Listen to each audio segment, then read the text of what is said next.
Rappin with ReefBum is sponsored by Bulk Reef Supply and Ecotech Marine.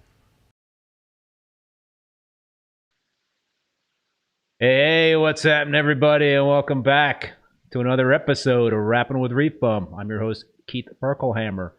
So today I have the pleasure of welcoming back Dong Zou to the show. What's going on there, Dong? Very good, thank you. How are you, Keith? I'm excellent. It's great to be back. Yeah, third time, right? Yep, third time. By popular demand. Everybody loves having Dong on the show here, so we got to deliver. Thank we got to you. deliver. A lot of people in the live stream. Thanks for joining us, folks. Just to give folks who don't know Dong some background, let me provide his very impressive bio. Dong has a PhD in chemistry and worked for several pharmaceutical companies in various therapeutic areas, including anti-inflammatory, cancer, pain management, and anti-infectious diseases. He developed his first interest in marine invertebrates when he was working as a postdoc at the University of Virginia. Dong is a scientist here, so we're lucky to have a scientist on the show tonight. He has been in the aquarium hobby since he was in college, and he got into the saltwater hobby in 2004 after setting up his first marine fish tank for a Nemo, and after he discovered the Boston Reefers Society. Dong is a sponsor of the Boston Reefers Society, as I am, so kudos to Boston Reefers Society. And also, about 10 years ago, he co-founded his first company on drug discovery. Soon after that, he was able to combine his passion for coral and his experience in the pharmaceutical industry and co-founded a new company, eCove BioMarine. This company focused on aquaculture coral for drug discovery and bone grafting. His current company, AcroGarden Inc., was then founded to hold the intellectual properties and to study coral farming. AcroGarden is now his primary focus. The company produces aquacultured coral, mainly SPS for the hobby. And let me tell you, I always mention this, Dong knows his stuff. He grows some kick-ass corals, especially SPS. So if you're ever in the Boston area, you got to just reach out to Dong via the Boston Reefers Society, and you will definitely not regret visiting him. But before we start chatting with Dong, I want to thank the sponsors for this show, Bulk Reef Supply and Ecotech Marine. I really appreciate these companies supporting the show, and I also appreciate all you folks out there that are tuning in.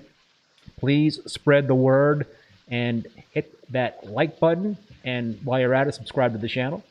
So I see a bunch of people in the chat already, and as usual, I encourage comments and questions.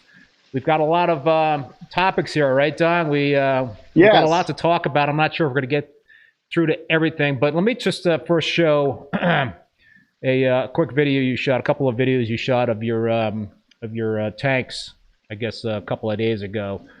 So, folks, this just kind of gives you an idea of what Dong is growing out in terms of SPS. How many gallons do you have again, Dong, in terms of total system volume?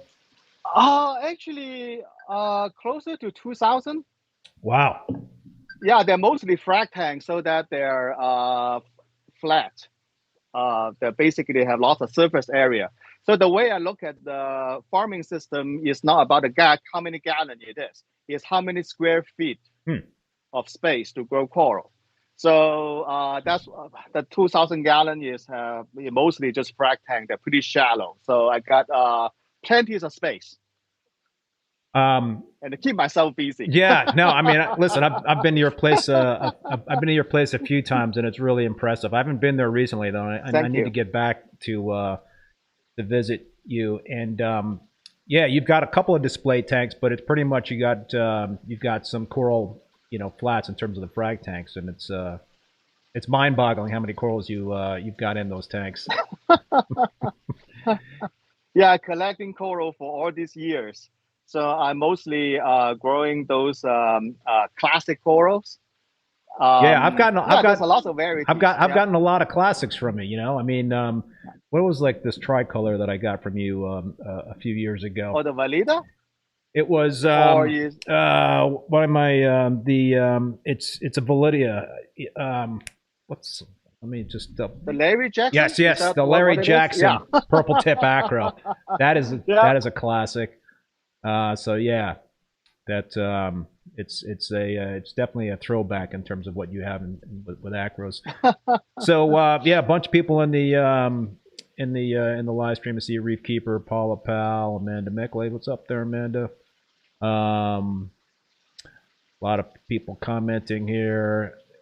Questions. All right, so I think, Don, what we wanted to do was, we've had a lot of conversations. I've had a lot of conversations with guests, including yourself, I think, in the past, about RTN and STN episodes, and we've discussed a lot about potential treatments for those kind of episodes that people would have with Acropora, and we focused a lot on pathogenic bacteria, but before the show we were talking, you mentioned to me, there is a lot of other reasons why you're going to get RTN and STN in terms of SPS. So maybe we start there, and then we kind of morph the discussion into the pathogenic bacteria stuff. But let's just kind of like talk about, I've had a lot of people reach out to me, because I've used the oxalic acid treatment that Chris Meckley recommended, and I get a lot of people reaching out to me and asking about it, and can I pass it along and all that stuff. And so one of the first things I always ask people is like, well, did you run an ICP test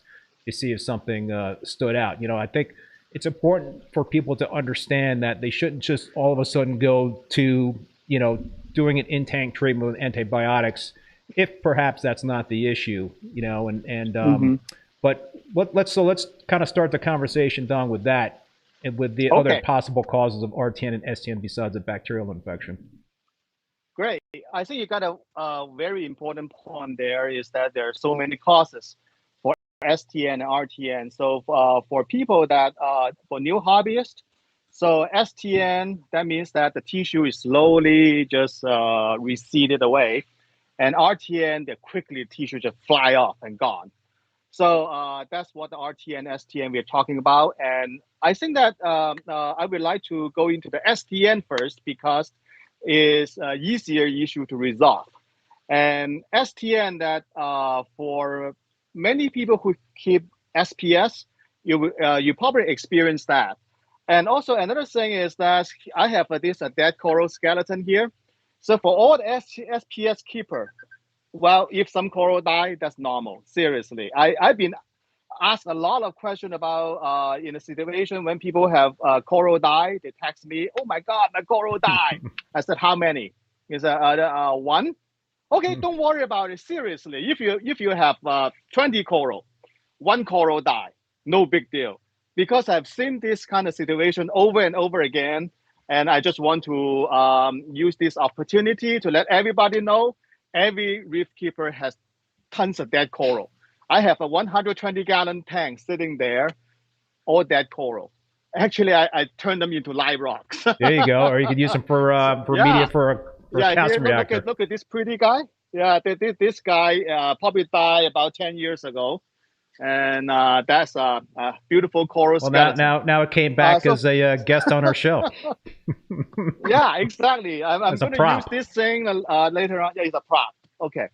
So there is another thing I want to point out is coral bleaching and STN, RTN are entirely different things.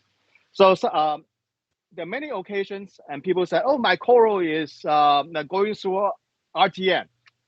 I said, "Well, can I see a photo?" So when I look at the photo, I said, that is not really RTN because you can see the transparent skin still on the coral. They're just bleaching. So bleaching means that the coral just eject all its symbiosis algae, lose its pigment, but he's still alive. So that is just bleaching. So it has chance to come back. But when you're talking about RTN or STN, the tissue, the meat on the coral basically just gone, exposing the raw skeleton. In that case, that part of the coral is not coming back. So that's what we're talking about here is regarding this RTN and tissue. STN. When you have, the tissues. And when you have coral bleaching, that's an entirely different story. Then we can talk about it in the future. Regarding STN, which is pretty common, especially after LED is introduced, you see a lot more STN. STN has basically have two types. One type is from the tip going down. So basically the bottom is still okay, but your tip got burned. Actually, most of the chance that when that happens, you should look at your light. Actually, light burn is the common cause. What about alk burn? I don't believe there's such thing as alk burn. First of all, there is really no biological reason for that. Seriously, because the alkalinity for saltwater hobby, actually for saltwater for studying ocean, alkalinity means the buffering capacity of the seawater. Alkalinity is not an element, it's not a thing at all, it's a buffering capacity. All it does is to try to hold the pH of the seawater within a natural range, which between 7.8 to 8.2. That's what alkalinity do. Higher alkalinity, that means that your water has a bigger, stronger buffering capacity. That means that if you happen to drop a cup of acid in your tank, when you have higher alkalinity, your pH will not swing out of range easily. So basically, alkalinity just means how well your water holding the pH in that natural range. Alkalinity is not a thing at all. So it's a capacity. So it also somewhat associated with the bicarbonate content. Basically, the buffering system is the carbonate, bicarbonate, and carbon dioxide, the complex, all this whole bowls of soup. So that's why I do not think alk burn is actually the same, because there's no biological reason to support the alkalinity burn theory. And also that I have seen that throughout the years, I've seen my tank up and down all the time. For example, if my calcium reactor run out of carbon dioxide, and suddenly it will drop from line 9 to 6. Nothing we talked about that one episode that you really don't believe that it's a big deal to see big alk swings with a tank. Nope. And every time that happens, or sometimes that basically the feed pump of my calcium reactor just die or clog, the line just jam. So the way I deal with this kind of situation, I bump the alkalinity right back immediately, not by hour, not by day, one shot from 6 to go back to 9. And sometimes that the calcium reactor is interesting stuff. So sometimes depend on the some situation, you will put out way too much. And what happened is that my alkalinity happened, sometimes it hit 11, 14. no big deal. Nothing happened. And also we can, from those coral that collected from the wild or shipped from wholesaler, their water, the alkalinity can as low as 5, Wow. 6. Yeah, I grab them, drop them in my tank, alkalinity average and 9, nothing happened. So from the biological standpoint, and also from all the examples and experience I've seen, I do not believe there's such a thing as alkalinity burn. So that's my point of view. So Andy from Lex Inverts is put a couple of comments, and he said, in my opinion, whatever you call it, STN from the tips is more common at high alk, and he's also believes high alk and low nutrients is a combination. Do you think that? So you don't think there's any relation in terms of the alkalinity? You think it's all driven by lighting and LEDs, perhaps? I think it's mostly associated with lighting, or maybe that associated with bacterial infection as well. That's something we're going to talk about later on. But I do not believe that has anything to do with the alkalinity. Chris Meckley's in the house. What's up there, Chris? Hi, Chris. I'm sorry I interrupted you there, Dong. No problem at all. So that I think that there's a lot of theory throwing around there, and actually dig into the scientific part to try to find any reason. So if there's any literature, any example, any mechanism biologically to support the alkalinity burn theory, I'm open-minded for it. But there's nothing there, and it shouldn't happen. So, if in terms of lighting, let's say you've had a you got an established reef tank, things are fine, right? Everything's going well, and it's been established for a couple of years, no issues with the tank, and then all of a sudden you see some tips burning, on your acros. That's, you think, primarily driven by lighting, if you haven't tweaked anything with the lights? Oh, I think that's probably the infection in that case. Okay. So yeah, it's a bacterial infection or virus infection. Or actually, there's another cause for that. Your fish is nipping on it. That'll do it. The marine fish is an interesting thing. For example, that I have, what do you call it, magnificent foxface. I had him that small. And then I sold it to a guy. And then the guy raised the fish for 1 year into something that big. And one day he called me. And that magnificent foxface for a whole year doesn't do any damage to his reef. But overnight, just rip all his zoanthus apart and start eating them. So he have to bring the fish back to me. Yep, I got the fish back. I put it in my main tank. Immediately that wipe out all the patty. But for me, yeah, wonderful. There you go. I love Did that you a favor. So what I'm trying to say is that fish can develop a taste. For example, that like my beloved Aptasius eating filefish, for a long time, he's not interested in the xenia. But not long ago, suddenly I found out he's suddenly getting fatter, bigger. And then I see my potent xenia start to disappear. And then I saw him pecking on them, eating them. So fish can develop a taste to a certain coral. Despite that, you haven't seen him do any damage or pick on any coral for months, up to a year or two, and it can change. Just boom, one day, wake up. He said, I decided to like this acropora and start eating it. So that can be a potential problem too, which is pretty common. So in terms of lighting, is it people just tweaking their fixtures too often, in terms of spectrum and intensity? Is that something that you're essentially saying is potentially causing the burn tips on acros? That is a possibility. So what happened is that coral just does not like this kind of tweaking of the LED light. So actually one of the major issue about LED, which is not an issue, so is allow user to adjust at will. And actually one interesting thing I want to bring up is that I went to a friend's house. He want to show me the tank. He want to show me that how beautiful his coral is under blue color. He grabbed his phone, boom, the whole tank turned to blue. And then he said, let me show you the sunlight, boom, and then this light up 10K, like that, and so that you can see all the pink and purple color, and boom, now you go back to normal.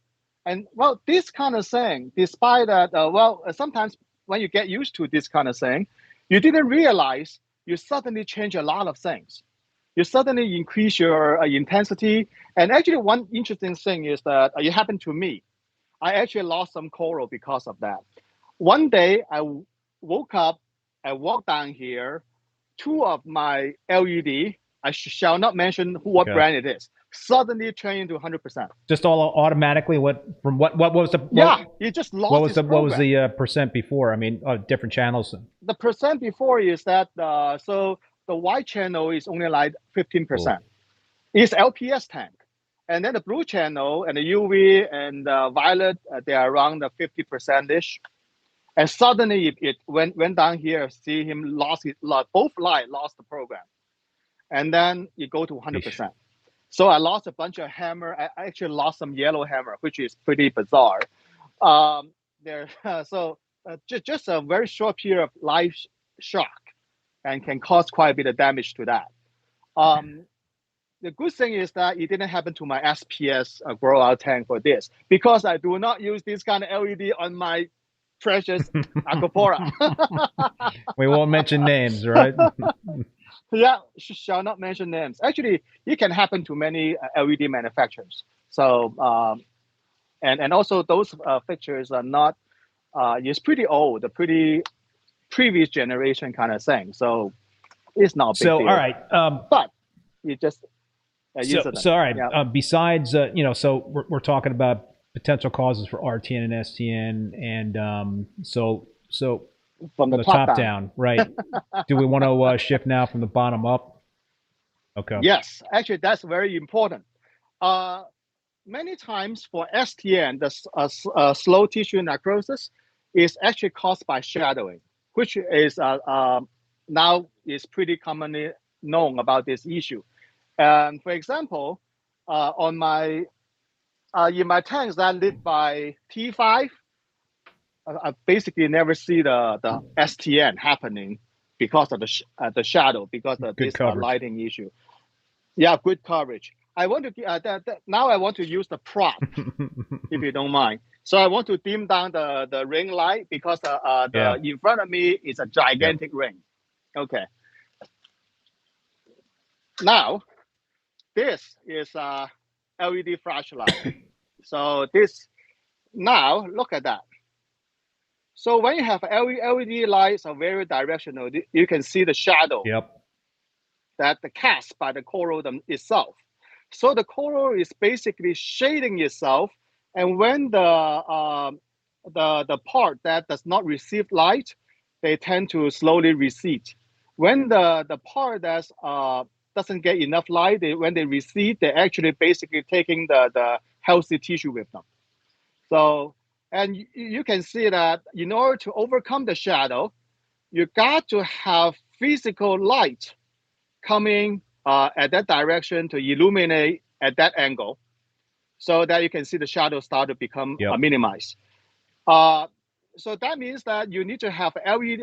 LED is a point source light solar, so you need to have the light here, here, here, and here. That's why panel kind of LED actually is very useful, and is more suitable for Aquapora. For this coral actually has a 3D structure. If you are dealing with zoanthus, it doesn't matter. Those things are flat. It doesn't cast a shadow to shade itself. And now, what happens if I turn on the ring light, which is a very, is a whole ring. You can see that. No shadows. So under the ring light, the light coming from all the direction, physical light coming from all the direction. You can see the shadow is being minimized.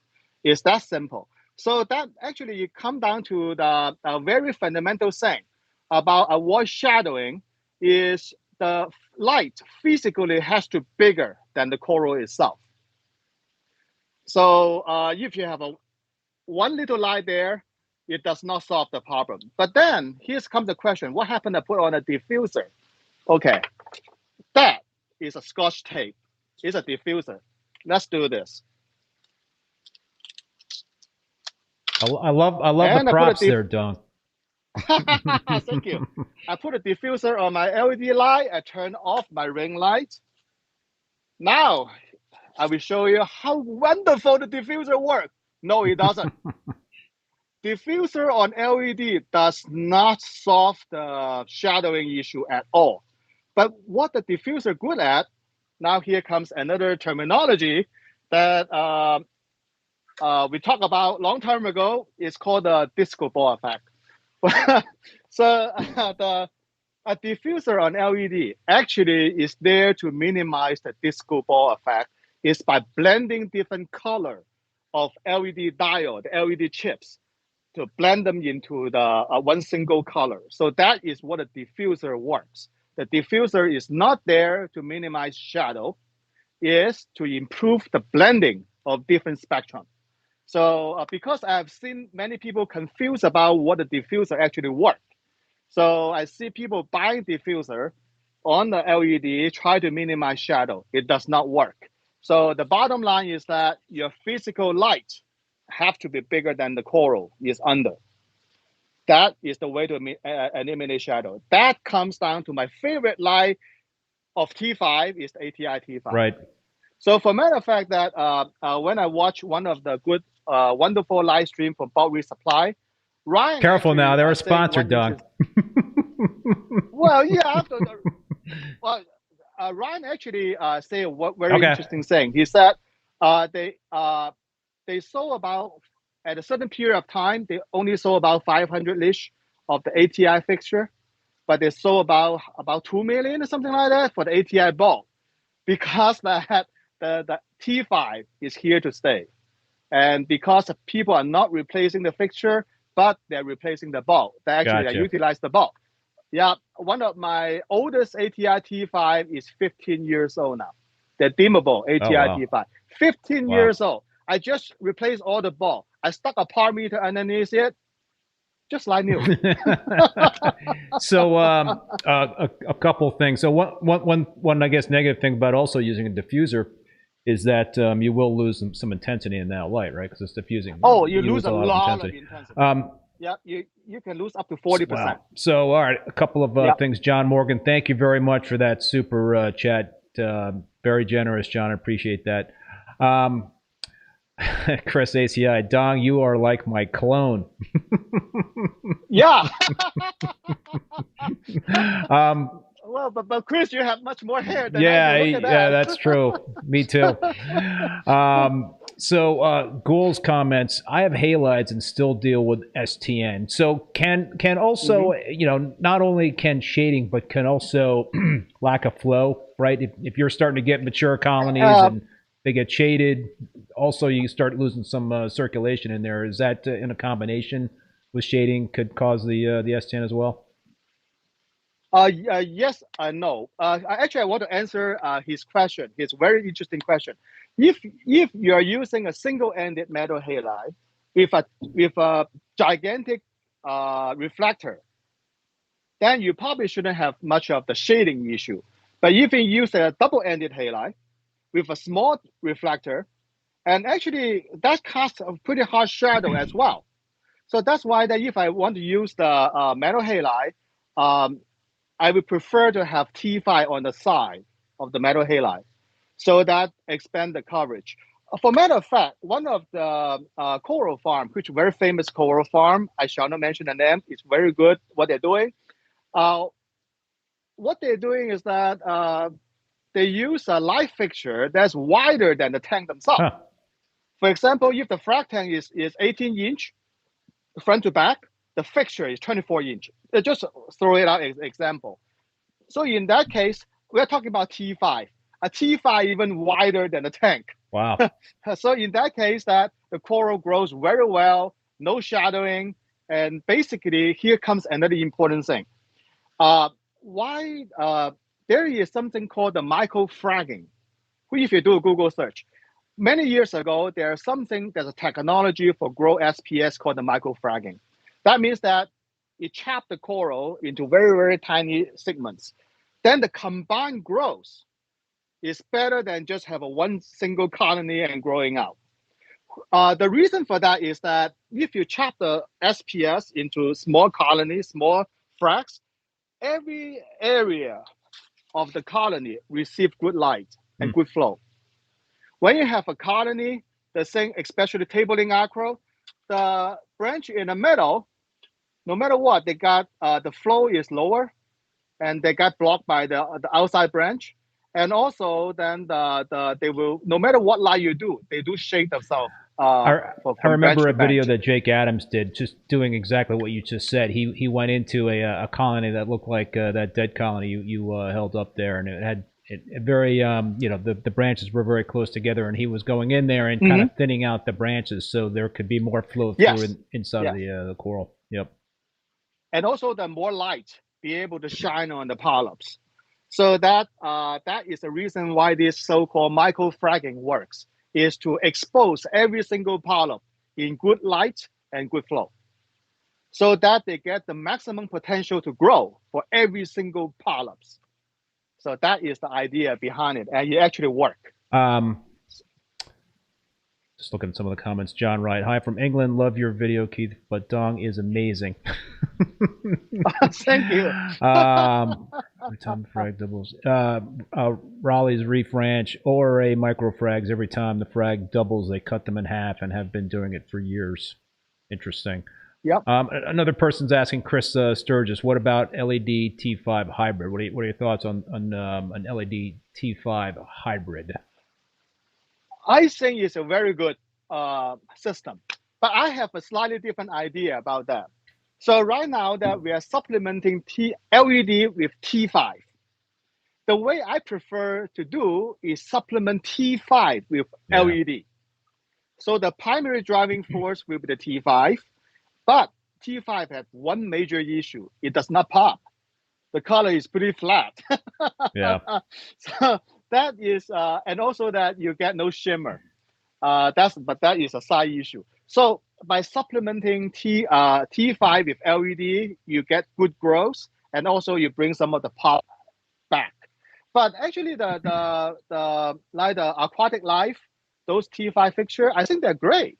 So the Giesemann, they're great. So basically, it doesn't really matter what kind of lighting source you have, as long as they cover the whole area. So I actually did an experiment. I got a bunch of LED bars, and then I lined them up. Of course, in the middle is a rebreather fixture, but the tank is 24 inch. The rebreather LED is about 12 inch. So I actually, rebreather gave me a custom bracket. So I hang 4 LED strips on the side. So the whole tank is edge to edge. And guess what? And I measured the alkalinity the next day. My alkalinity consumption goes up 0.5 DKH. Oh, wow. Yeah. And so, yeah, and all the coral actually looks happier, because that they got very even lighting. So and then I did another thing. I take all these LED off. I pop an 8-bulb, 8-tube ATI-T5. It's exactly almost close to 24 inch on that frag tank. Wow. So that T5 with 8 tubes basically covering the whole area. But on top of that, I mount the rebreather LED strip on the side. Well, and then guess what? And then right now, the average alkalinity daily consumption, you jump up approximately about another 0.5 DKH. That's impressive, right? Because you basically measure the consumption of your alkalinity to kind of determine whether the health and the growth of your corals. Yep. And the system at back here, this system is only about 600 something gallon. The whole system, it consume about 4 to 5 DKH a day. Is that much? So every time I change the calcium reactor media, I hook up my dosing pump. Because just for these 2 hours. Wow, yeah. You got some very hungry corals there, Dong. Oh yeah, my calcium reactor, there's no the CO2 is not bubbling. It's a streams of CO2 inside a bubbler, and also that the output of that calcium reactor is like a fire hose. It's a stream. It's not even drops at all. So that's right. That's your primary source. You're not using any Kalkwasser. You're not using any or are you using Kalkwasser? Yeah, oh, you are. Okay. Okay. Actually, yeah, I am. Yeah. Gotcha. Because that even with my calcium reactor dripping like fire hose, it still cannot keep up the demand. So I test my calcium reactors output every day. So it's average at 40 DKH output of that calcium reactor, pouring like a fire hose. And then barely can maintain this system around 8.5 DKH. So the extra DKH actually coming from cold water. But I do a lazy way. So I just, because the system is big enough, I just pour cold water into it. Wow. How often are you going through media in your calcium reactor? I mean, how often do you have to? Every 2 months, the 2 chamber will dry. It totally melt down. All right. So we've talked about a couple of other possible causes of RTN and STN and on SPS. So let's get into the discussion, Dong, about the pathogenic bacteria and what signs people should potentially be looking for if that is an issue with the tank. I've seen it firsthand in terms of certain things in my tank. It's been RTN, STN. I've noticed poor polyp extension, loss of color in certain corals. Are all these warning signs and are there things that people should be looking for to kind of determine that it is a bacterial infection that is causing the losses of corals? I think that, I think that your observation is right on point about that losing color. And let me I'm sorry to interrupt. The one thing that I think we need to say also to rule out are pests, right? You need to make sure that it's not pests, that you don't have aquarium flatworms, you don't have any parasitic copepods that are causing the issues. And so it's that certainly is something. And then ICP testing, and we talked about that before, right? You got to you want to make sure that you cover all the bases before you kind of say, all right, it looks like I've got a bacterial infection before kind of taking more drastic measures. And in terms of bacterial infection, actually that many coral, different coral, they have a different resistance to a certain bacteria.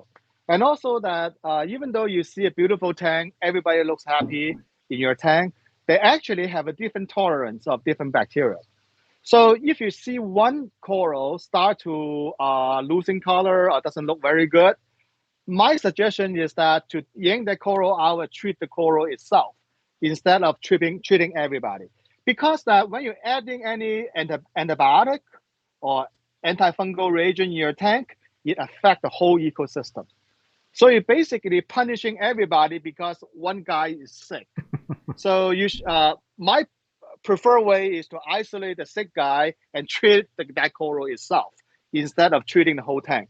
That go back to the one thing is that if you see a coral get a light burn, move that coral away from the light instead of adjusting the spectrum or intensity. Because if you're doing any changes that can impact the whole tank, you're basically punishing everybody. So I guess my question is, let's say you've got established colonies. Let's say you got 30 colonies in the tank. They're all well encrusted, and you got 2 that are showing some definite signs of stress, but you can't get them out of the tank because they're fully encrusted on the rockwork. In that case, there's really not much thing you can do about it, because that if you want to rescue one guy, can potentially stress out 50 of them. So just in my opinion, it's not worth it. In that case, I will get a bone cutter, get in there and cut it off as much as possible. Whatever that cannot be cut off, unfortunately, they're on their own. And then I will try to save that part that I can cut off and go through a bunch of dip and put them in a frag tank and look at it carefully. So one important thing actually come from my background of anti-infectious disease is that, for example, if if a town, you got 10 people sick, okay, you don't bombard the whole town, spray the whole town with antibiotic, and then you isolate those people and treat them. If they refuse to leave their home, you probably should go in there and what if you got 70% of the population has got signs of the disease? Then you should do a full tank treatment. All right, so let's talk like that assumption. Let's go with that assumption. Okay. And Go ahead. Very important sign about the bacterial infection is that, well, come at that coral again. He probably died from bacterial infection, maybe. So one interesting sign you can see, the telltale sign, is that you can see that the tissue is tightly stick to the skeleton. A healthy SPS, it looks a little bit, use a word to describe it, a little bit puffy. Of course, at that time, you won't see the polyp extension. The polyp is all retracted in. But you're not looking at the polyp. You're looking at the tissue on the skin, on the coral. So a bacterial infection or virus infection has a very clear sign that the skin, just like a very thin layer, is thick on it. It seems like there's no water between the skin and the skeleton. So for a healthy coral, basically, there's a layers of water between the tissue and the skeleton. So it looks puffy. The way the puffy is the that's so when you get infection, it just strung in, so tightly collapsed into it. That's one sign. The second sign is that actually what you can see that for bacterial infection, they're more patchy. They're not uniform. For example, there's certain if the whole coral is uniformly turned white, you have a bleaching event. Oh, so if the skin is patchy, then that's a sign of a bacterial infection. Yeah, well, of course, provided it's already ruled out that I like acro-eating flatworm, red bug, or this kind of parasite, and then you don't see any biomarker or anything, but the thing that you can see that the discoloring, sometimes the very pale color, a patch. So sometimes they call it white band disease, that when they develop into this kind of a bigger patch. So that is a very clear sign of bacterial infection, is because you can see the different discoloring on the skin and different area. They're not very uniform. And then your skin is shrunken and just like a glove on your finger, just so tight. Yeah, that is a very clear sign about that. And also sometimes that a bacterial infection, well, some people tell me that you will see sliming on the coral, but it's not necessarily. I didn't notice that when I had my situation. Yeah. So it's not. So basically, the most telltale sign is the shrunken skin. And the skin just wrapped I noticed around the also so like reduced polyp extension. Oh, at that time, that you probably won't see any polyp extension. Yeah. So for a healthy coral, well, of course, some coral does not have polyp extension, like the Jason fox flam. There's no, the very tiny little polyp. Red dragon, you barely can see any polyps on it, except at night. So another important thing is that you are not looking at the axo polyp, because sometimes that even the coral has a bacterial infection, the axo polyp still out at night. And you're looking at the polyp on the every coral line, except the axo one. So my cat is going to join your live stream. Dong has 5 cats running around. Yeah, 5 cats. So Dong, all right, go ahead. Go ahead and finish. Yeah. So in that case, that the next thing you want to do is look at the coral next to this colony, the infected colony, to see if they have any signs of infection.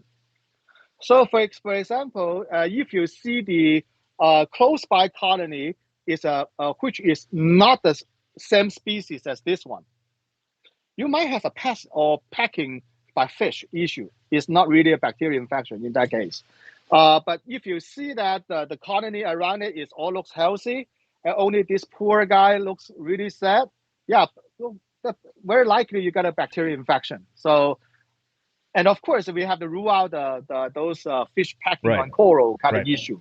That's always will induce the similar symptom.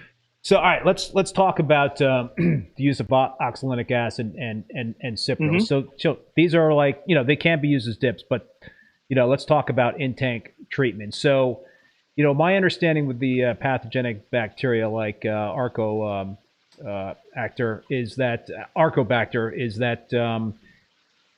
the Cypro and the oxalinic acid will go after these gram-negative bacteria and kill them. So, it will go after the bad guy bacteria, but will not harm the good guy bacteria. That's my understanding. But go ahead.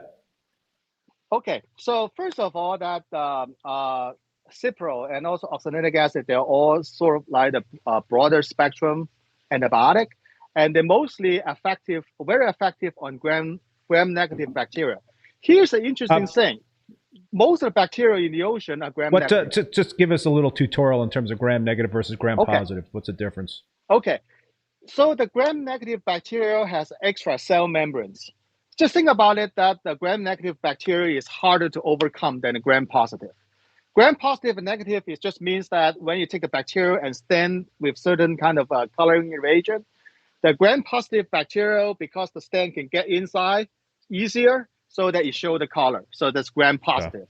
And then the gram-negative bacteria has a cell membrane and cell wall. So that means that the medicine had a harder time to penetrate it, to kill it. So in that case, that the stain doesn't go through. So in just a easy way to understand it, and that the gram-negative bacteria is harder to kill than gram-positive. But here's the thing: is that most of the bacteria in marine environment are gram-negative. Now then, including your cyanobacteria, and a lot of the can be clean is erythromycin, which is a mostly target gram-positive bacteria. So I got some people ask me, why that gram-positive drug work on this gram-negative bacteria? But here's the interesting thing: all the antibiotic is there's something called a spectrum. So it's not absolute. For example, that only gram-positive, only gram-negative, and some antibiotic work better on gram-positive, and some work better on both. So the can be clean. It happened, well, despite it's mostly used for gram-positive bacteria, but it happened to cover the cyanobacteria as a gram-negative bacteria. It's an oddball.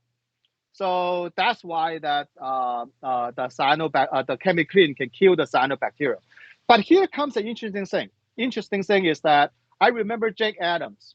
He talked about those things can be clean. Right, on a prophylactic basis, right? Every month.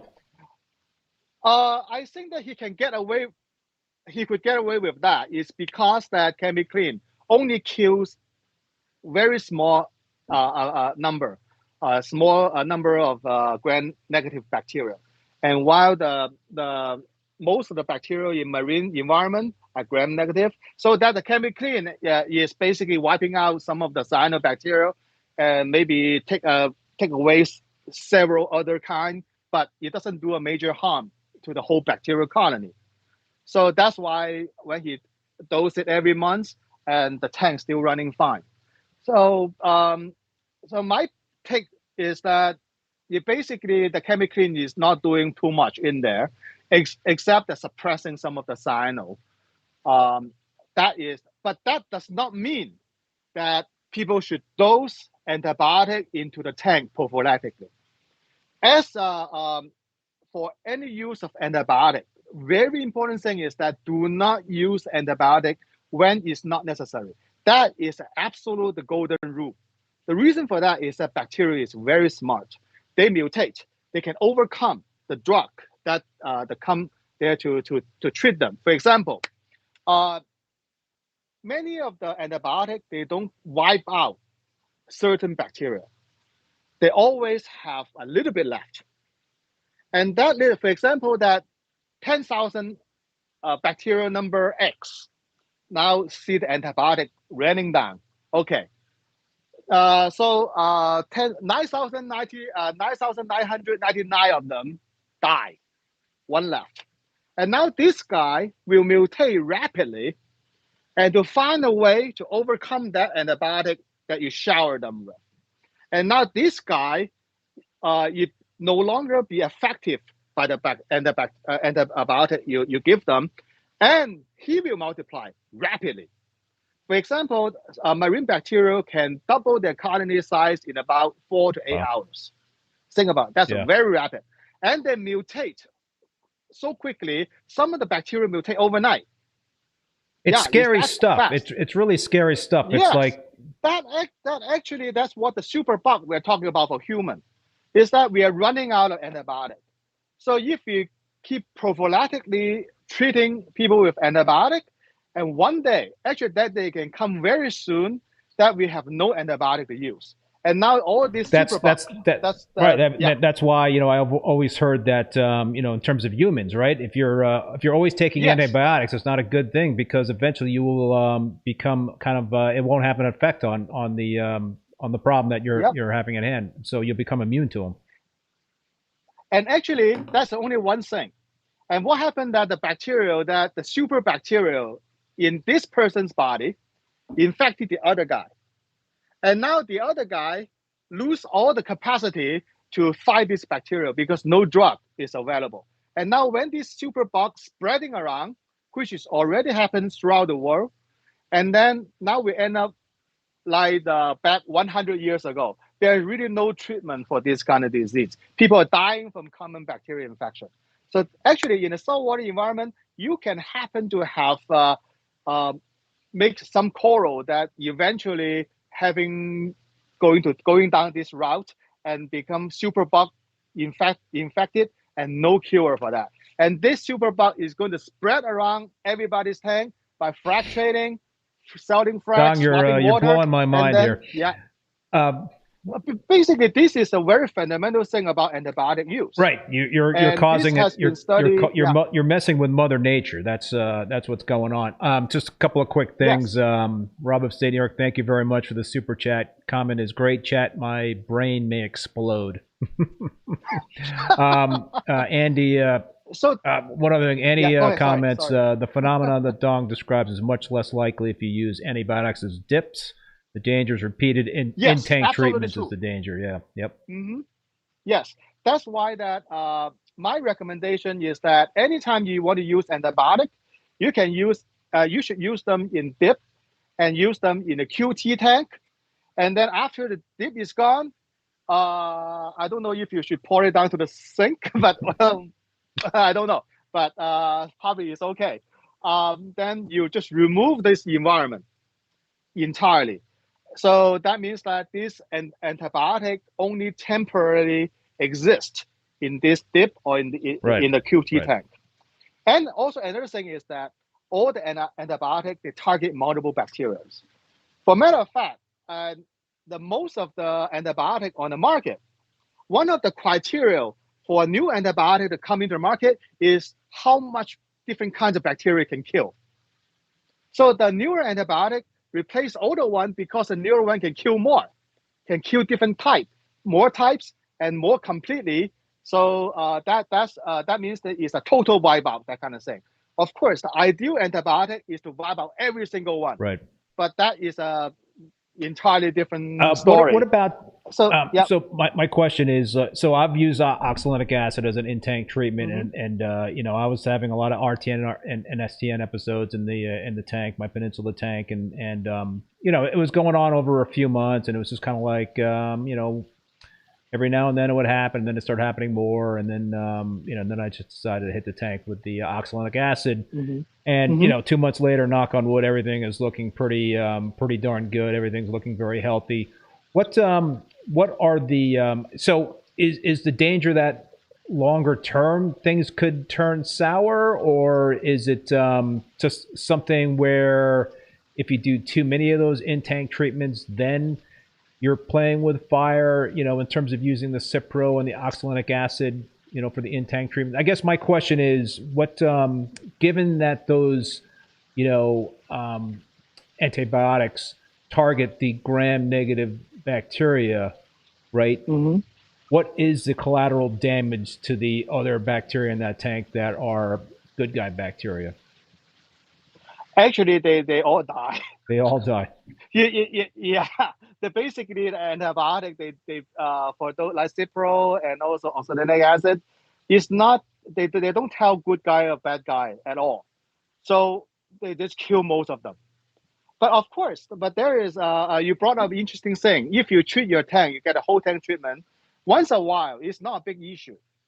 For example, that if you treat it your tank, it looks good after 1 month, you treat it again, no big deal. Well, what I'm talking about is the prophylactic dosing. That is the problem. Okay. So, for example, that most of antibiotic it goes about 7 days course. So basically, if you have to continuously dose an antibiotic in your tank for more than 7 days, you should give it a break. So and then if you dose a treatment a 7 day long, 6 or 7 day, and then your coral get better, then you should stop doing the antibiotic. And then if the next month things come back again, you can hit it again. Gotcha. Okay, right. So it's just like you got to. But when everybody's happy, don't hit exactly. it. So, Chris Mickley, had, we talk and I've had him on the show and so he turned me onto the oxalinic acid. He was against using Cipro, but you and I had a conversation off air about the two, and you said there really is no difference between Cipro and oxalinic acid, that they're pretty much one and the same. Is that true? Yes, it is true because you told me Cipro that. So I guess. Yeah, Cipro is basically is a newer generation of oxalinic acid. They're very similar. So the Cipro has a little bit better spectrum, which means that it kills a little bit more different types of bacteria. Cipro is more broad. It's slightly. It's not like a day and night kind of thing. So basically, if you look at the structure, the Cipro and oxalinic acid, actually Cipro was developed on top of oxalinic acid. So the advantage of Cipro actually behave better in the human body as oral drug. So if you shot them through IV like this bloodstream, it probably doesn't make too much a difference. But when you because the oral pill is a preferable way to do it, in US, the way in Europe, there's a different story, right? People from Europe have a different way, other than shot it in the arm and eat it in by mouth. But in Europe, there's another popular way. Just ask the people from Europe if that actually works very well. So in US, and people like to take oral drug. They just want to drink it down. People do not like needles. So the Cipro actually work better than oxalinic acid when you take as oral drug for human. But now if you use as an aquarium treatment, they're pretty comparable. It's not really that much a difference there. The Cipro probably won't do much more harm than oxalinic acid does. And one of the interesting things is that many antibiotics, when they retire from human use, they become going for treating animals. Okay. And they become cheaper, readily available, especially when you're dealing with animal business. And oxalinic acid probably is much easier to come by.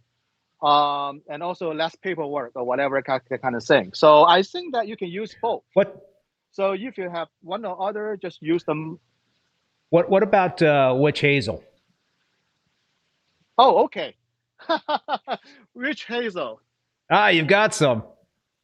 Yes, I've been trying that. Okay, witch hazel is an interesting thing. Of course, that at the beginning, I a little bit saying, what? Witch hazel? I think the name is kind of wacky, It really doesn't give you much of confidence in it. I know. Especially it's more like herbal They need medicine. to rebrand that. So that, but witch hazel is actually a well-studied kind of medicine. So what's in here is about 14% of alcohol, and the rest of it is aqueous, is water solution from an herbal extract. And what's in this witch hazel? Actually, there's something called a polyphenol. It basically is a gigantic molecule with a lot of arm on the edge of the molecule. What it does is that it like to grab on like metal and grab just a scavenger protein, that kind of thing.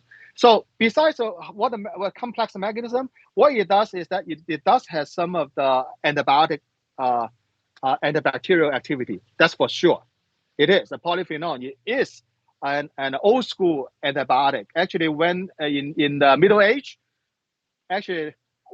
we shouldn't say that Middle Age has no antibiotic. Just the name witch hazel.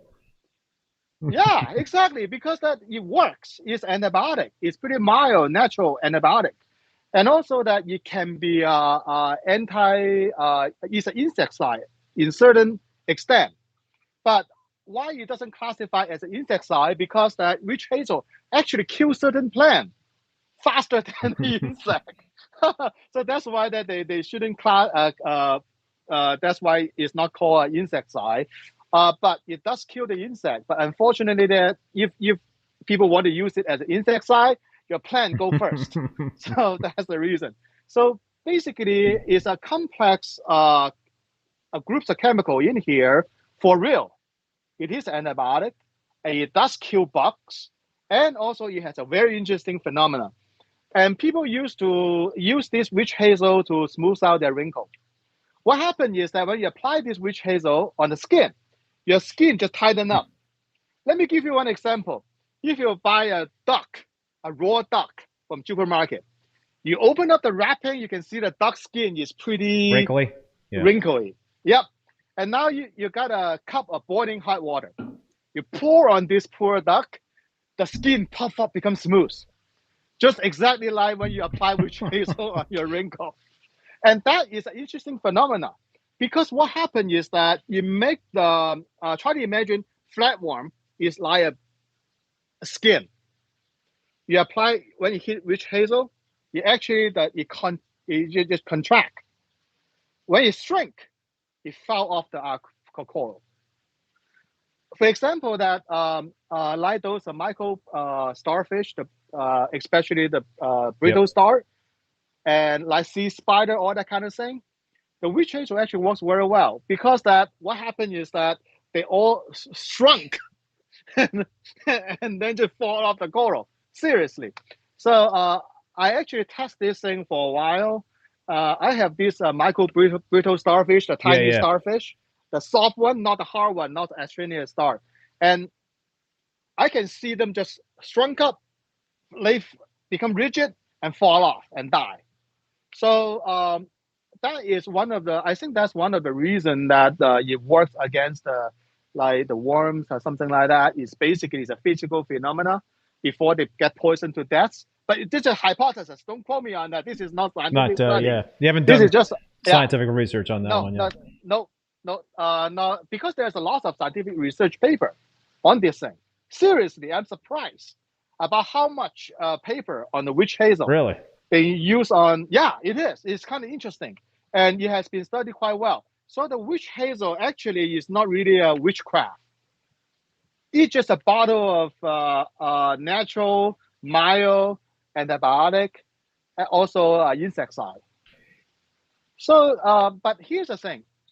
You do contain about 14% of alcohol. And if you bought the wrong version, it can up to like 40–80% alcohol. That's absolutely no good. So that is why that using the TN Dickinson's, that brand, which is pretty well used on the internet, on like Reef to Reef. Lots of people try it. Okay, so I think it works. But what are people using it mostly for? I think they use them as a coral dip. And some people actually talking about use them in tank, but I strongly against them. I think Mike Coletta used that one point in in-tank treatment, witch hazel. He might have. When you use them in, you could be. But I think the moonshiner method, and then he's talking about something that in tank. But there is a problem about using this thing in tank. First of all, it's 14% alcohol. The first thing you do, actually, you're carbon dosing your tank. That's for real, 14% alcohol. If you're dosing vinegar, your vinegar is maximum 5%. Now this thing is 14%. So you're supercharging your bacteria. Oh yeah, exactly. And then if you already have low nutrient issue, like your nitrogen phosphate already bottom out, you dose reef hazel. Oh yeah, great. That is not helping. That's one thing. Second thing is that. Oh right. I don't mean to interrupt, but it's just the light bulb. The light bulb just came in my head, right? I think I've been looking at the chat, and correct me, folks, if I'm wrong. But the Reef Moonshiners method, right? If you're getting RTN, STN, the witch hazel is part of that solution. I think that's what people are saying, right? Yeah. If people can say yes or no to what I just said. I think that it actually, if you use a dip, it helps the STN recovery. It does. I try it. I have a coral being at the edge. Actually, it's one of the purple, the Larry Jackson purple tip. Because, it was sitting at the edge of the tank. So then, for some reason, and then part of it is covered with detritus because of that particular location. I pulled it out. I found out that basically the bottom part is all gone. So I dip them with rich hazel and then the STN stock. Yeah, folks have, but not in tank. folks were confirming what I just said, that the witch hazel is part of that Reef Moonshiner's method in terms of the treating the RTN, STN in the tank. What did I want to? But I highly recommend do not do it in a tank. What happened is that witch hazel, the polyphenol, and that's the tannins, the major compound in it, it complex to your trace element. It complex to it's like a metal scavenger. Well, if the different metal have different affinity, so of course that in a good situation you just go complex to your calcium, magnesium, precipitate out and doing nothing. Worst part is that if you this is a part I haven't get a deep understanding into it yet, is that what kind of rate this kind of compound complex to different metal, I don't know. But you can potentially complex to your trace element and yank them out and precipitate them out and also become inactive. So basically, if you're dosing trace element, I will recommend probably don't try it. Don't dose witch hazel. You work against yourself. And the other thing is that the witch hazel contains so many different type of compound in it. When you dose in a tank, it's hard to predict. Right. It's really hard to predict what kind of effect. And also the other thing is, the thing about it, the large amount of bacterial in the tank, floating in the water column. When you dose like 10 mils of witch hazel in your 100-gallon tank, it probably all the ingredient will be all got consumed by all the bacterial. You never even reach the coral. But if you use it as a dip, the compound in the witch hazel has more chance to actually reach the coral tissue than you put in your tank. So let's talk about that, Dong. In terms of dips, we've been talking a lot about in-tank treatments and stuff like that for bacterial infections. But let's say you've got an infected coral, and let's start with this. Is it possible for one hobbyist to pass along a coral pathogen, a bad bacteria, to another in water? Oh, absolutely. So should we be thinking as hobbyists now? So it's common, right? If you get a new frag in from somebody you don't really know in terms of how what kind of pests they have, to dip that frag in Bayer or potassium chloride, which I know you're not a fan of. That's another conversation. Yeah. So my quarantine system, I've got a little 20-gallon quarantine tank set up, and I do several dips for flatworms, over a few weeks, once a week. And then I also I hit it a couple of times over a month with interceptor, for the parasitic copepods, red bugs, black bugs, what have you. Should dipping for bad bacteria be a part of that routine now? Should we all be thinking? Oh, absolutely. Okay. Absolutely. For example, dipping is so important, regardless where you buy your coral from, regardless how trustworthy the seller is, you have to dip your coral. For matter of fact, I dip all the coral before they go out of the door. Well, you dip with Bayer, right? Yeah. Actually, I dip with Bayer, and then after that is iodine. Iodine. So that's a dip that you could do to prevent passing along bacteria. As much as possible. One important thing is that, of course, that I have a healthy tank. So if my tank infested with the bacterial balance is off, and then they're already showing a sign. So that's one important thing. But even that, all the coral I sow, they have to go through the dip before they go out. No exception. Even the guy said, I want to dip it myself. No, I dip it. What? Because I do know. Isn't that stressful, though, if you're dipping and then shipping? No, it's not. No, it's not. Actually, it's better. Let me. Before that, I can tell you that I'm kind of a little bit of obsessive compulsive. If I take a frag out from one tank, before I put it into another system, I dip it. Otherwise, I cannot sleep, seriously. So it made into a habit like this. If a coral get out of the water, it goes through a dip before it go back. And then I also routinely dip all this coral. That's why all this coral, they're all sitting on a pack and sitting on a rock. They are not glued down at all. So every month, every single piece of this coral goes through dips. That's why I spend my time on. That's why I don't go on vacation. You're dipping corals all the time? Yeah, I dip in coral all So you're only day long. doing once a month? Seriously. No, actually, the reason for that is that I rotating I dip it one tank, probably take me several days, and then another tank, another tank, another tank, and rotating. So it turns out to be approximately every month. Will that kill dip. the eggs, though? If you got acro-eating flatworms, will that take out the eggs if you're only doing it once a month? The thing is that if I find that if a coral infested with aqua-eating flatworm, that coral go into the QT tank.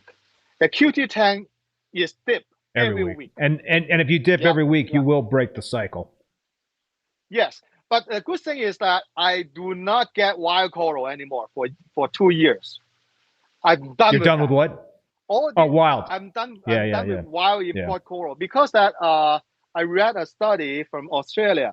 Every single piece of wild collect coral, every branch average 2 to 3 aqua-eating flatworm for aqua. Yeah, so dipping is very important.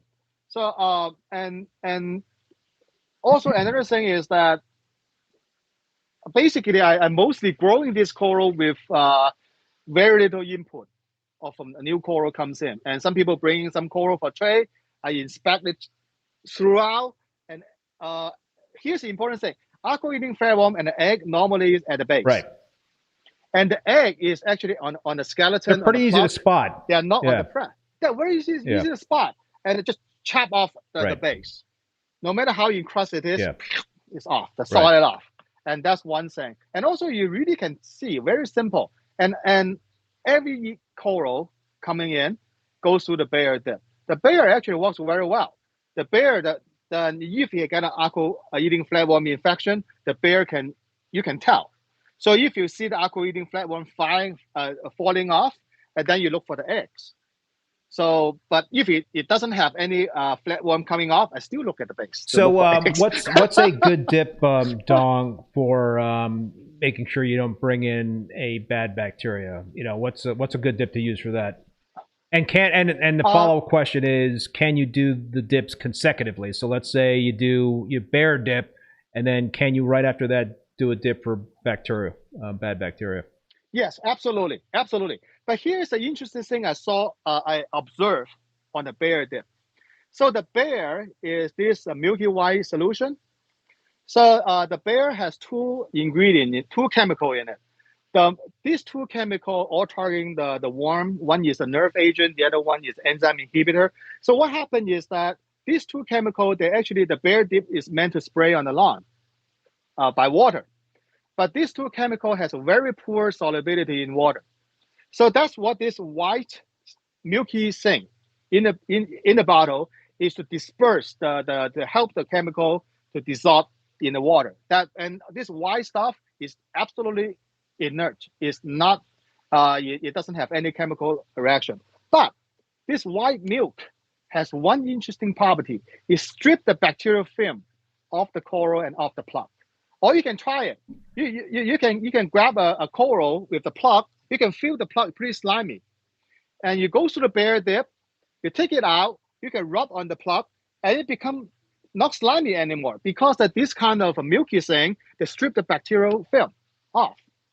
That is actually an important thing. So because it does physically remove the layer of bacteria of this coral. But that kind of removal actually quite effective. Then you can do a iodine dip. Iodine dip is pretty mild, and the Bayer iodine, and that is the common thing. What are you using in terms of iodine? Amazon. Amazon. Just what kind of iodine are you looking for? They just Amazon. Hold on, let me see. There's other dips out there that have iodine in them, right? That you could use. They're all the same. No reason to spend any more money than this. It just Amazon brands iodine, 10%, and also you can get them from CVS. What's the ratio in terms of like how much do you mix of that with tank water? Actually, you do not have to have a particular ratio. You get a cup of tank water, you add this iodine there, make a light tea color solution. Oh, that's it. And that's it. Because you add more, it can be potentially, if the color is too deep, it can potentially burn your coral. As long as it's a light tea color, that means you have excess iodine in the water, and that's how good long enough. are you dipping with the iodine? 5 minutes. minutes. What about using 5 minutes? Cipro or oxalic acid or witch hazel as a dip? Witch hazel is quite different than the Cipro and oxalic acid. Witch hazel, probably 5 to 10 minutes is maximum you can do about it. Seriously, I try many fracs, aquapora fracs on this. So within 10 minutes a dip, the acro, nothing happened. Go back to the tank, polyp comes out. But more than 10 minutes, some of the acro, especially my $500 F-flow, doesn't look good. Yeah, so no more than that. Becomes a $5 F-flow. Yeah, become a 5 cent F-flow. Well, the good thing is that it didn't die. It takes a while to recover. That's the thing. So I think it probably because of the alcohol content in this. Yeah, that's what causing it. Just a hypothesis. But when you're doing the oxalic acid and Cipro, it's much better to do it in a QT tank. As a dip, probably is really not that effective because you need the exposure time to your frac. So doing in a QT tank, and I think that is a much more appropriate way to do it. So you think a simple dip to prevent pathogenic bacteria is the iodine for 5 minutes and you're good to go? Oh yeah, those are basically is right on kill. So it physically it just oxidized the poor bugs, and it's not going through any enzyme inhibitor or anything. There's no mechanism involved. Just go there and get it done. That's good. I learned something new every day. I learned something new every day in this hobby. But on this live stream, Dong, I've learned about 30 new things. And but that's an important thing. Do not dip the coral in iodine for too long. You will kill the 5 coral. minutes max. Yeah, 5 minutes. All right, that's it. Let's talk about another thing that could potentially take down some corals. And I was talking to Chris Meckley the other day about this, and he was like, "Ask Dong about fungal infections on SPS." Oh, so let's talk about fungal infections. That's another thing we need to worry about, huh? Mm-hmm. Actually, unfortunately, to understand marine fungal is really difficult thing. So there is approximately only 0.1% of the marine fungi has been identified. And also the fungal, well, in SPS, a fungal infection is really hard to tell. I was going to ask you, what are the signs of a fungal infection on SPS? I don't know. Seriously, I don't know. It's really difficult to tell. But the zoo fungus is much easier to tell. The Zoensis fungus is more common, that fungal infection. But that can be cured by the iodine. So one of the my opinion about fungal infection is that we do not have enough knowledge about it, and we shouldn't put antifungal reagent into the tank or using antifungal reagent as a dip. So you're talking, that's fluconazole, right? That's an antifungal agent. Yes and no, but now here's the thing: fluconazole for fish fungus is mostly for freshwater. And also that some of the fungal infection for saltwater fish using Fungal, there are some examples there, but it's not extensive studied. I don't know how Fungal can actually affect fungal infection. But keep in mind that many drugs, they said it's antifungal, antibacterial. They're not exactly absolute. It's not absolute. You can just cross. Sometimes you have both effect. Or just one better than the other is really difficult to tell. And then one important thing I will against dropping antifungal reagent in the tank is because that marine fungi is known to have a very important role to play in ecosystem. So basically, it's primarily responsible for decomposing. It's a carbon cycle. It's decomposing the carbohydrates, waste. Actually, coral do die, so they get old. Yes, now that you have SPS, that the old one die, new one grow. That it seems to live forever. But also, they not only coral die, but also coral also excrete waste. They pee and poop. And now, fungi is a very important cleaner to decompose this material to complete the carbon cycle. So the marine fungi is very, very important. Despite that, we do not know exactly which fungal doing what, but as a collective effort, is a very important part of the ecosystem. We shouldn't actually kill them without fully understanding what this and that So do. I would assume you're not a fan of hitting a tank with fluconazole to get rid of bryopsis. No. Actually, no, I'm not. Because I've seen enough horrible story about it. And the biopsy's gone, and then after the problem. So basically, just like Richard Ross always said, it's not worse the squeeze. So the outcome actually can be worse than the treatment or something like that. So maybe the treatment is worse than the disease. Right.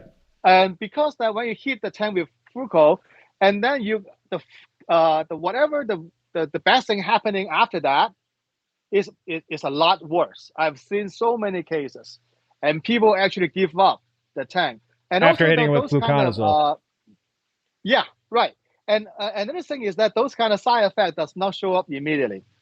They show up probably like weeks, months after the fluconazole treatment is gone.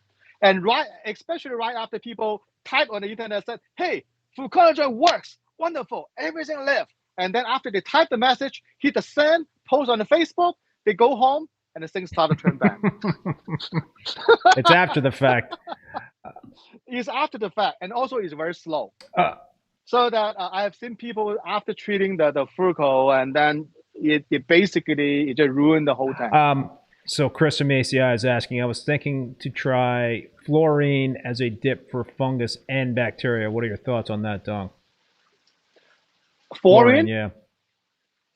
I won't do it because it's very hard to control. Fluorine depends on what kind of fluorine. You using sodium fluoride, or you're using fluorine as an element, and that's very dangerous.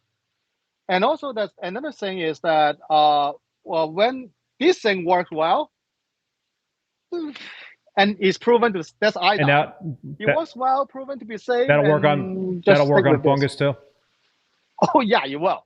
It kills zoo fungus. Actually, for zoanthus fungus, this is the really good way. And that's for LPS as well. You could use that as a Oh yeah, LPS. for LPS and zoanthus, LPS, anemone.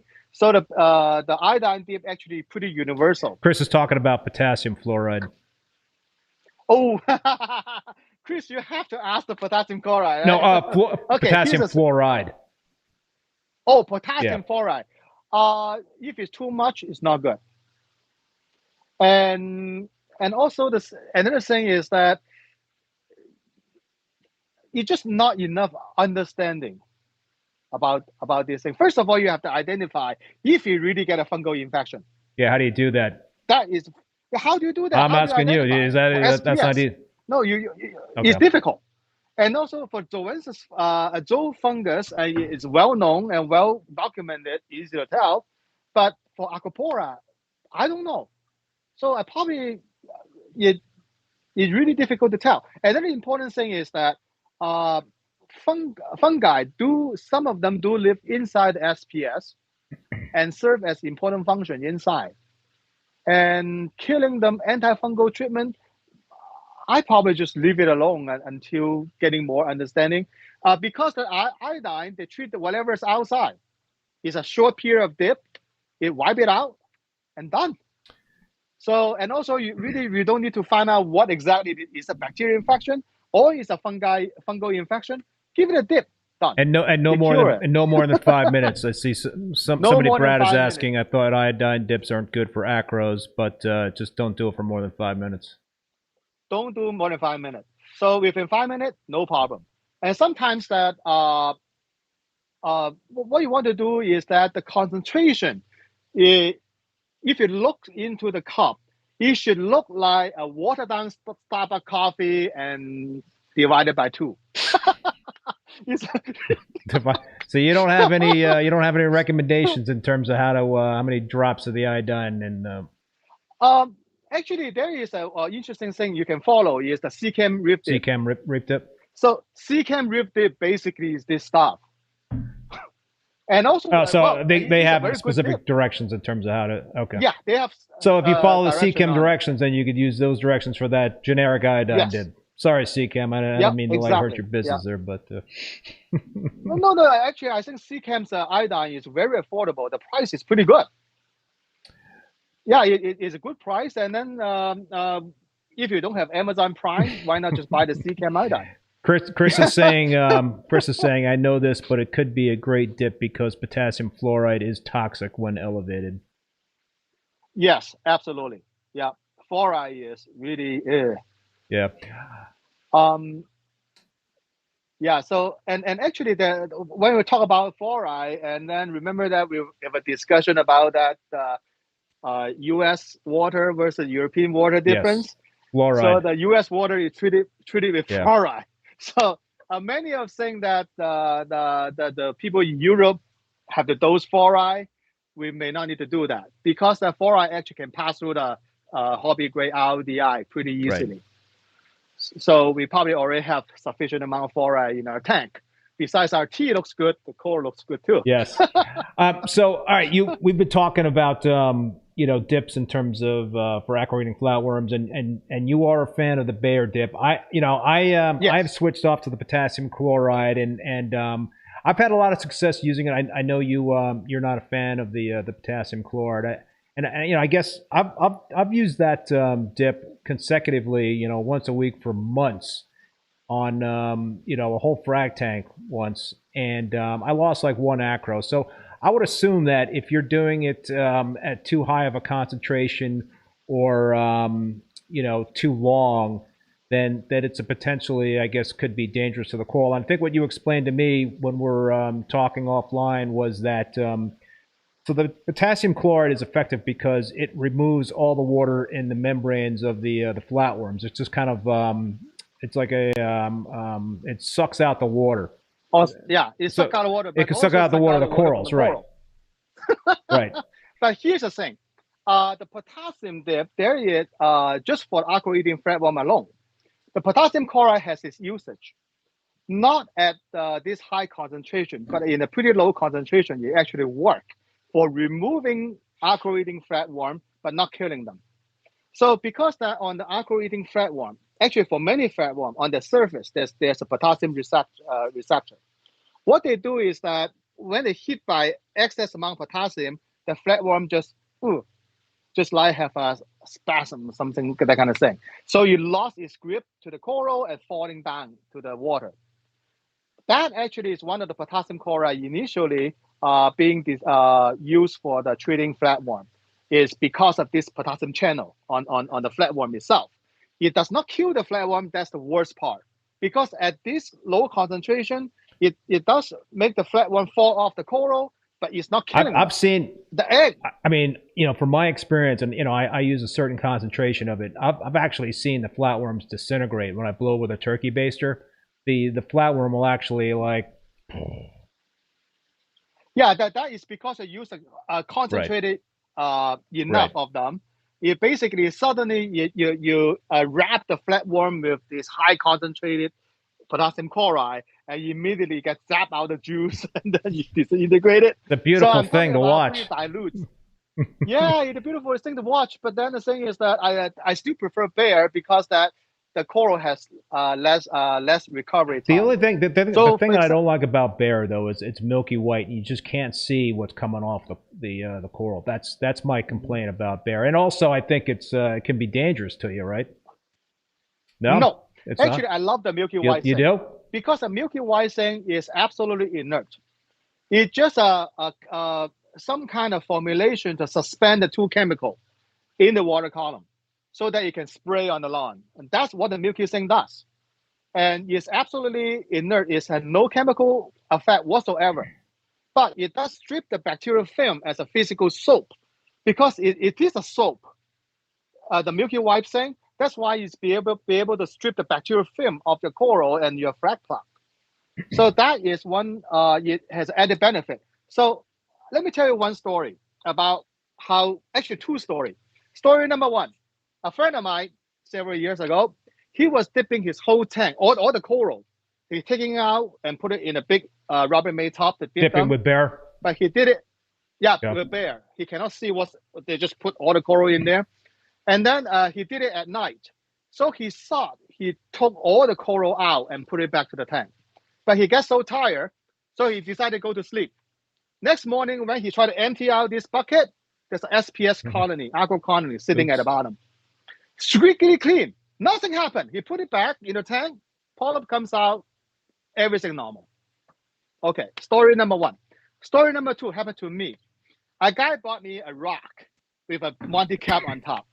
That's at the noontime. I put the whole rock in the bear because the bear series is pretty safe.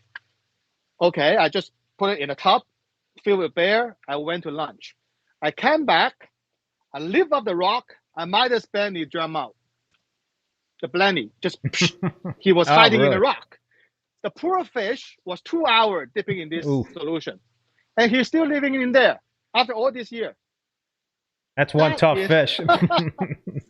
Oh, actually, I think is the bear is very mild, because that these two compounds in bear, they're not supposed to target anything with a vertebrate. So you only target like the invertebrate. Of course, that your shrimp going to be in danger. That's why that bear also can kill the red bug. So ever since I use bear, like it have been like 12 years, 10 years, something like that. I forgot how many years. I never even see red bug anymore. Oh, so you don't need you don't do the interceptor. I never do the interceptor because I keep dipping them with bear. This kind of routine has been going on for a long time. For me, years. I can't even get bear because it's hard to. I don't think you can get it through the mail these days. I don't think you can get it like via Amazon or online. Oh no. Amazon is always available. Oh, it is for me. Yeah, and I don't know. They're not shipping to Vermont. For some reason, the bear is like banned in terms of my state. But you can always I could just cross the border and physically grab it, but I'm not going to ship it to you. No. So that actually one thing what I found out is that bear actually is not available in Europe either. That's what I heard. That's why that you can see that in some of the people from Europe, and they basically don't have much option at all for dipping. So there, I don't think it's legal to use bear like this off-label use.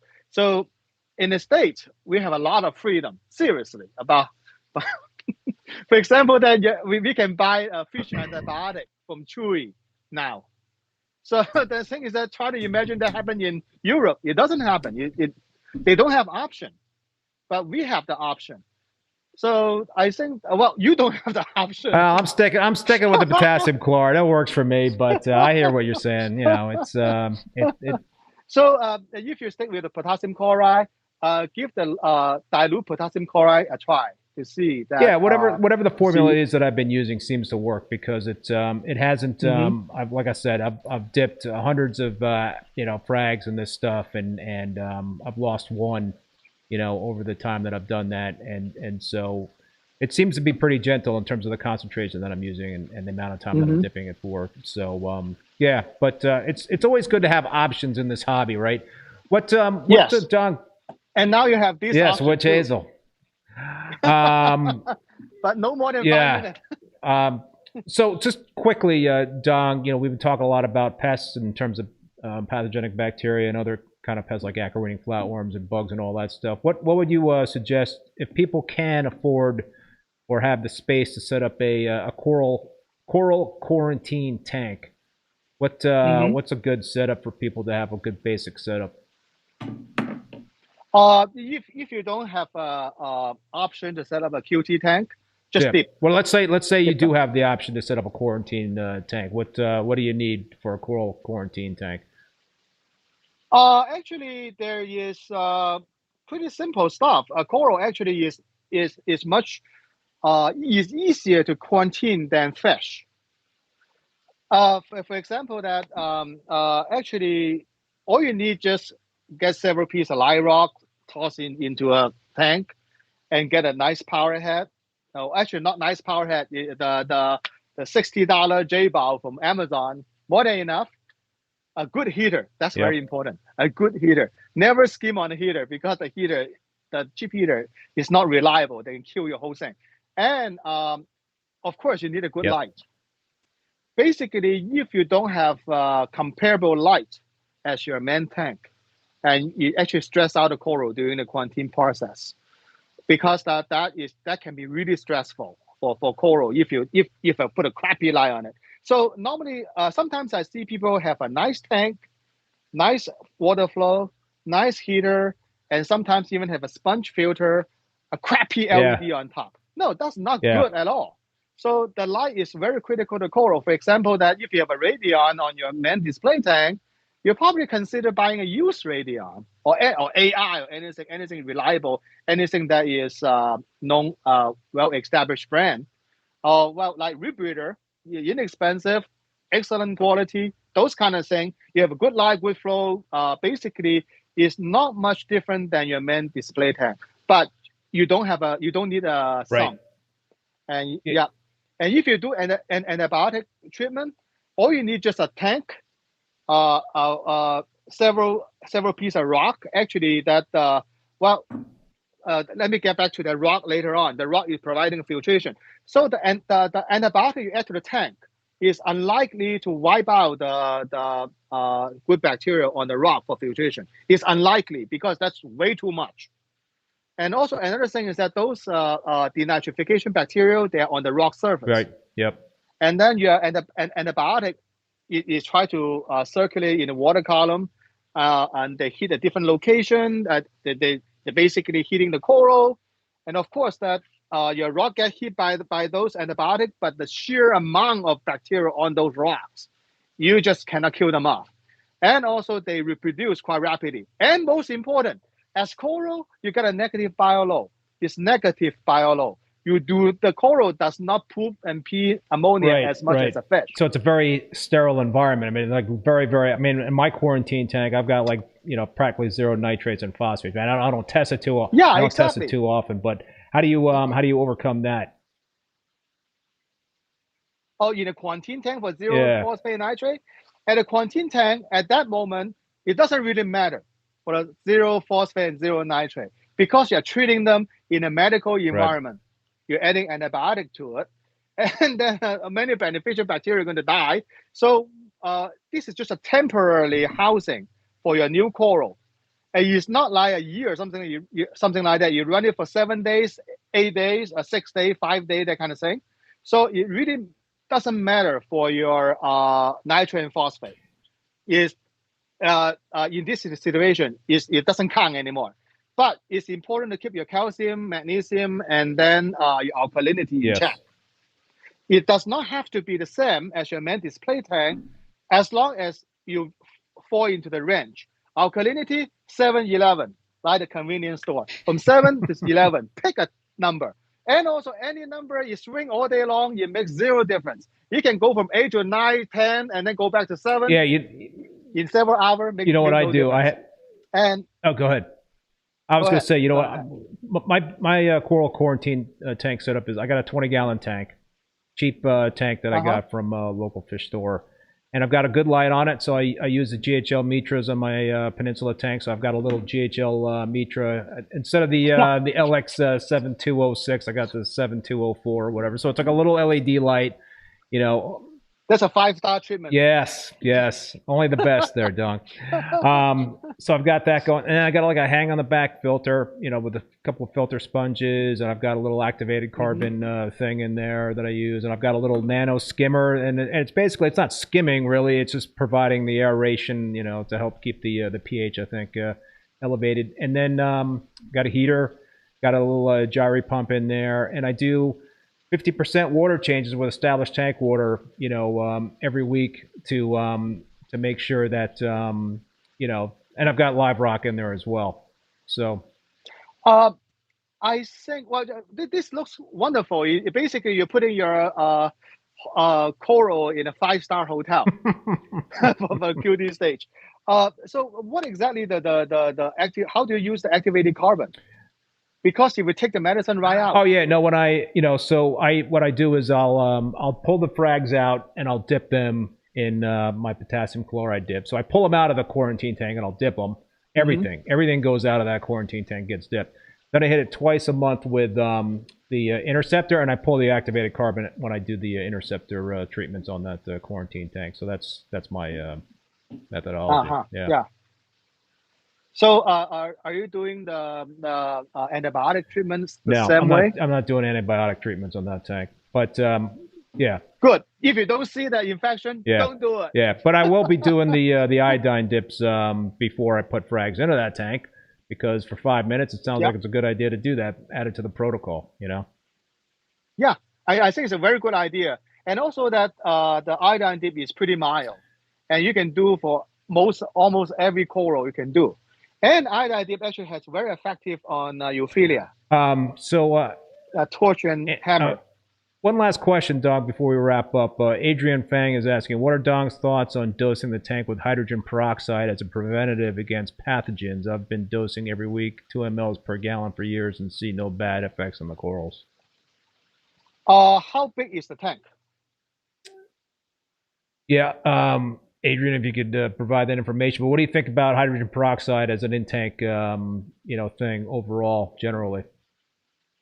Hydrogen peroxide is very short-lived because that we have so much bacterial in the water, in the salt water. If you, for example, assuming the tank is 40 gallon, like a breeder, if you dose 2 ml of hydrogen peroxide in the tank, it basically does nothing. That hydrogen peroxide will be immediately consumed in matter of seconds. It's a 200-gallon tank. That for you probably absolutely nothing at all. No effect. Dosing 2 mLs per gallon. Yeah. Oh, 2 ml per gallon. That's a lot. And actually, in that case, why not run ozone? But first of all, the hydrogen peroxide is just too short-lived. And that's one thing. But the good thing about hydrogen peroxide, it basically oxidizes a lot of waste. In the water column, for antibacterial effect, not much. It's just because of all the salt water. Actually, they're one of the seawater. They're the dirtiest water in the face of Earth. Somebody say that because there's so much microbial activity, life form in a mature reef tank. I think that 2 ml per gallon, that's a lot of hydrogen peroxide. And in that case, that you're basically doing similar to adding ozone. So ozone, strong stuff. Yeah, and what it does is just oxidizer. The oxidizer just basically removes oxidize some of the compound, especially lots of compound that actually, that's a good benefit is that many of these harmful organic compounds, after they get oxidized, become not harmful anymore. So potentially you're doing something like that by dosing hydrogen peroxide. But also that it's very tricky about the dosage as well. Because the excess hydrogen peroxide, if they hit the coral, it can damage the coral immediately. If the coral actually in contact with hydrogen peroxide. That's why I do not recommend people dipping the coral with hydrogen peroxide. Why there are people actually, some people will say, oh yeah, it's fine for dipping hydrogen peroxide with my coral. Is the small amount of hydrogen peroxide, when they hit the water, the bucket of water you use for dip, it immediately gone. Immediately become oxygen and water. So you're doing absolutely nothing. Of course, the coral doesn't care. And then another interesting thing is that people using hydrogen peroxide solution to remove algae with coral on it. So if you have a piece of live rock, and then you do not care about whatever living on the live rock, but it has hair algae, you dip it with hydrogen peroxide, fine, you kill the algae. But if that you're dipping a coral with the hair algae or whatever algae with hydrogen peroxide, the hydrogen peroxide will kill the coral first. The coral has, but probably both simultaneously. Both your hair algae and your coral will be damaged simultaneously. And sometimes your coral will probably take weeks, days, months to die, but it will going down to this slope that, so do not dip your coral with hydrogen peroxide. It's too harsh. And also that I won't recommend people dipping the coral with fresh water. freshwater dip, if you do it for 2 seconds, probably fine. And if you forget about your piece of coral for more than a minute or something, you're looking at a coral slowly die off after. Gotcha. Yeah. One other question that just hit me, Dong, and I'm just wrapping back to the conversation about fluconazole and in-tank treatment for bryopsis. Just one last question for you. If you had bryopsis in a tank, how would you go about getting rid of it? Pull. What's that? Go in there. Pull it out manually. Yeah. Yeah, manually, and use a bone cutter and gouge the rock. Just gouge it the rock and remove it completely. If you just pull them out, whatever left there, you probably is it true that if you squeeze the bryopsis that you could potentially be releasing spores into the water that could No. Actually, that goes back to the bubble algae.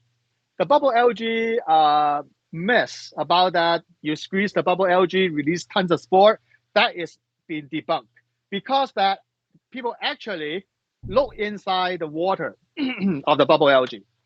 It's pristinely clean water. Right. I always was under the impression that you pop bubble algae that it's going to be spreading all over the place, but that's not true.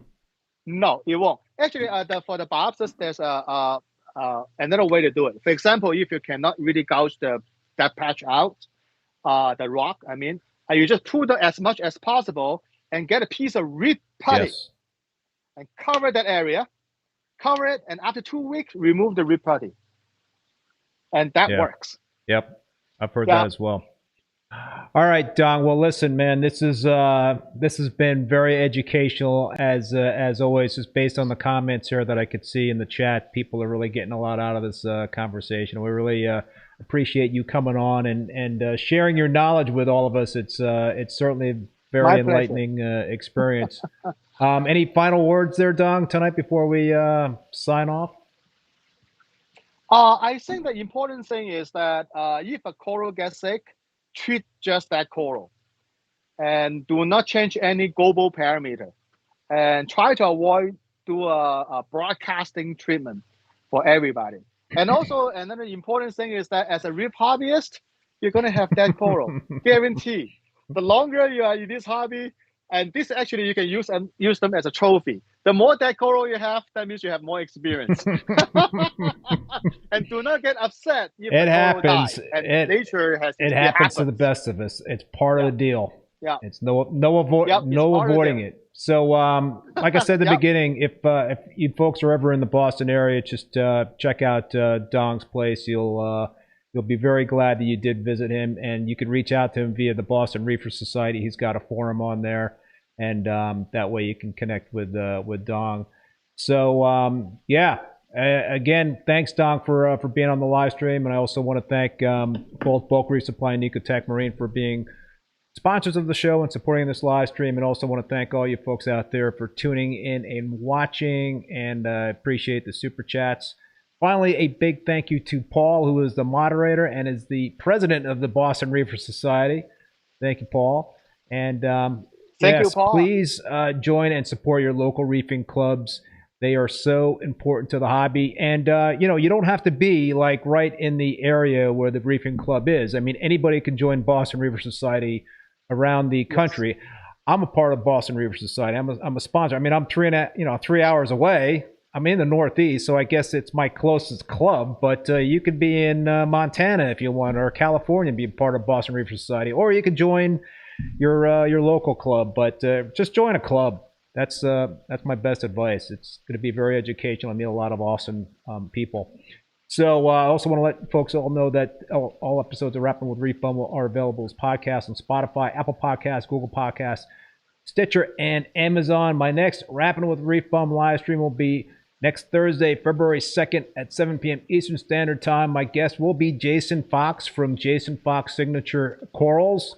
I've got Evan Montgomery from Reef Builders coming on the week after that. Got Than from Tidal Gardens will be on the week after that. So if you want to check out the full, I've got just booked Julian Sprung and Charles Delbeek to be on. So I've got some great guests. You can check out the full schedule on reefbum.com under the YouTube section. So until then, be safe and be well, and we will see you next time.